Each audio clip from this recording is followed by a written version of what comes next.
Oke, bismillahirrahmanirrahim. Assalamualaikum warahmatullahi wabarakatuh. Perkenalkan, nama saya Rofiq Rijal Fadila dari kelas MD 4C. Pada kesempatan kali ini saya akan membahas mengenai administrasi dakwah. Yang pertama mengenai peran administrasi dakwah dalam peningkatan efisiensi pada lembaga dakwah. Kemudian yang kedua mengenai format administrasi dakwah dalam menghadapi perkembangan zaman. Oke, yang pertama, peran administrasi dakwah dalam peningkatan efisiensi lembaga-lembaga dakwah. Itu sesuai dengan pengertiannya, administrasi dakwah adalah kegiatan untuk membantu, melayani, mengarahkan, dan mengatur semua kegiatan yang ada di dalam lembaga dakwah guna mencapai suatu tujuan utama, yakni tujuan yang mulia, untuk menyeru atau mengajak orang-orang pada jalan kebaikan atau jalan kebenaran, yakni agama Islam. Peran administrasi dakwah memang sangat penting dalam meningkatkan efisiensi pengelolaan lembaga dakwah. Administrasi dakwah yang memang mencakup fungsi-fungsi manajemen,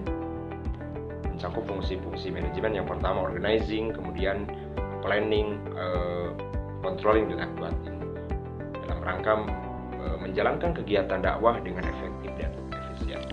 Selain itu, administrasi dakwah pun membantu dalam merencanakan kegiatan secara terstruktur dan otomatis. Hal ini mencakup penetapan tujuan, kemudian penetapan sasaran, dan bagaimana strategi yang jelas untuk mencapai hasil yang diinginkan. Tentu dengan adanya perencanaan baik, hal ini berimpact kepada dengan adanya perencanaan yang baik, seperti sumber daya, baik itu sumber daya manusia ataupun sumber daya alam, kemudian manajemen waktu, tenaga, dan anggaran dapat dialokasikan dengan lebih efisien. Dengan melibatkan administrasi dakwah yang baik, pengelolaan dakwah menjadi lebih terorganisir, menjadi efektif, menjadi efisien. Hal ini membantu dalam mencapai tujuan lembaga dakwah, yakni menyeru umat pada jalan kebaikan dan kebenaran. Itu yang pertama. Kemudian yang kedua, bagaimana sih format administrasi dakwah dalam menghadapi perkembangan zaman yang semakin hari semakin terus berkembang? Tentu dalam menghadapi perkembangan zaman, format administrasi dakwah pun harus terus menyesuaikan diri sesuai dengan perubahan lingkungan dan tuntutan zaman.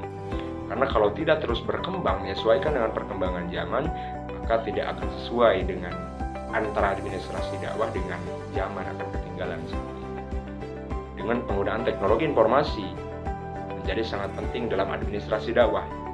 Hal ini mencakup beberapa perangkat lunak seperti komunikasi online, kemudian media sosial, situs web, ataupun aplikasi mobile untuk menyebarkan pesan dakwah. Kalau dalam organisasi Nahdlatul Ulama itu ada